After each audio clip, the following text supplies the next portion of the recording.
Hello，大家好，我係風，歡迎企入我呢段影片。今集會先到深葉上城嘅金鴨季食個晏晝，食飽之後就順住去金坑古鎮行一行。由福田口岸出發，搭10號線，搭5個站呢，就嚟到冬瓜嶺站嘅深葉上城，車程大約14分鐘。今日就係平日嚟嘅，而家大約11點左右。平日嚟食嘅好處就係唔需要等位，同埋食到平日先有嘅2人套餐。之前喺皇庭廣場咧試過京味章噶啦，味道唔錯，地點方便。有興趣嘅朋友可以嚟我頻道睇翻嗰一段片。聽人講相對京味章金鴨季嘅北京烤鴨就會好食啲，等我試下味道如何。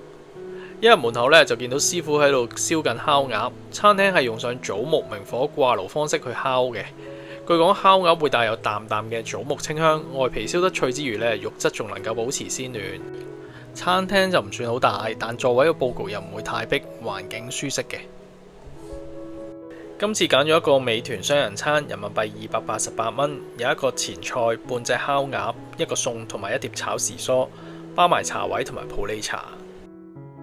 前菜就2揀1，我就揀咗櫻桃鵝肝。餸都係2揀1嘅，我就揀咗芥香蝦球。清炒時蔬就係炒菜心。主角烤鴨賣相都唔錯。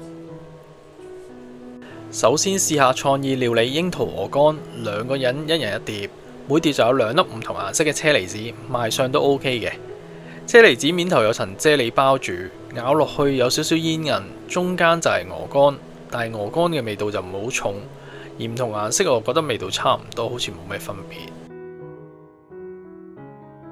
跟住就試下呢一碟芥香蝦球。蝦球係有炸過嘅，蝦球食落外皮少少脆，蝦肉都幾爽口彈牙，醬汁就有啲似沙律醬，酸酸地咁樣，中間夾雜住好輕微嘅芥末味道，呢味餸呢都唔錯。輪到主角北京烤鴨出場啦，烤鴨就咁睇都唔錯，呢度就半隻嚟嘅。食北京烤鴨嘅配料呢都齊全，有青瓜條、山楂粒、京葱、甜麵醬同埋砂糖，如果唔夠嘅話仲可以免費添加。烤鴨望落肉質仲好嫩，帶有少少嘅肥膏，但食落又唔覺得油膩，反而有少少嘅油香呢，啱啱好。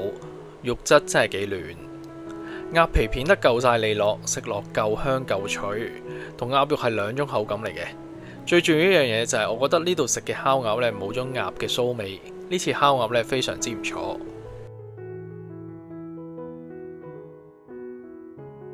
最後喺套餐以外呢，就加咗碟番茄脆菇沙拉。番茄仔裏邊呢，用咗沙律醬嘅菇，番茄夠飽滿夠甜，加上酸酸地嘅菇，呢碟幾好食㗎。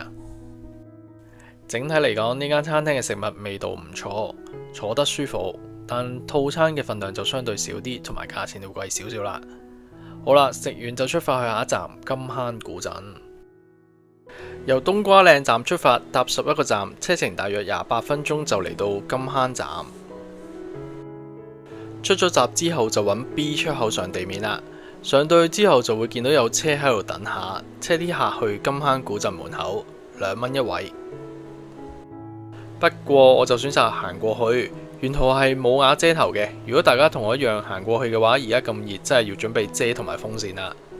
以我自己嘅步速行咗大約12分鐘就到，基本上係過馬路直行，再過對面馬路就會見到金坑古鎮。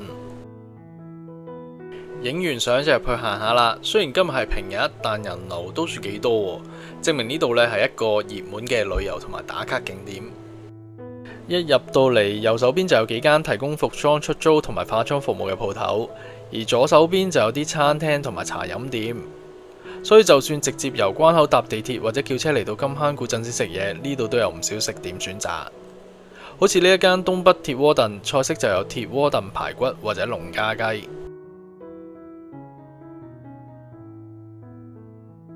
行前少少，除咗見到南洋椰子雞餐廳名之外呢，向上望仲見到南洋客棧4個字，以為主題裝飾，原來唔係啊！原來金坑古鎮呢裏邊係有酒店，唔止一間，係幾間啊！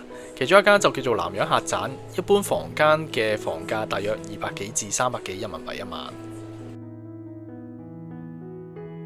喺酒店附近有條路就跟住其他人行上去，沿途間唔中都見到開得好靚嘅花，大家都停低影張相。行到最頂就會見到仿客家圍屋，我就冇真正見過客家圍屋啦，唔知相似度有幾高，但我覺得呢個建築都好有特色。而屋裏邊就有幾個文化展品區同埋鋪頭，例如呢間鋪就有賣木製仿古盛士家訓戒尺，而另一邊就有好似古時嘅竹簡，上面用咗唔同文字或者書法寫出嗰個盛士，都幾特別。去到另一個區域就係關於金屬印刷工具，字粒似係三字經。展品區就唔大，話咁快就行完，順住行返落去睇下仲有咩睇。今日真係好好陽光，如果中意中式仿古建築嘅朋友，呢度真係好多地方可以影到好有特色嘅靚相。國內好多旅遊景區都會設有展覽館介紹當地嘅歷史，呢度都唔例外。前面就一個金坑展覽館，等我入去了解下金坑呢度地方嘅歷史。根據資料所講，金坑係深圳龍崗區一個超過300幾年歷史嘅客家古村落。好耐之前係以編織良母出名嘅地方，後來嚟到2016年啦，就被打造為而家嘅金坑客家小鎮，其後更被國家評為3A 景區。其實金坑古鎮都幾大，我只係行咗一小部分啫。睇呢個地圖就知道仲有唔少值得參觀嘅地方，而且喺網上睇日頭同夜晚行金坑古鎮又有唔同嘅感覺同埋特色。有興趣嘅朋友不妨嚟參觀一下啦。跟住落嚟，我就一路行一路影俾大家睇睇。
今集就嚟到呢度啦，訂閱咗我頻道嘅朋友，多謝你嘅繼續支持；而未訂閱嘅朋友，好簡單，撳一撳訂閱掣就可以訂閱我個頻道。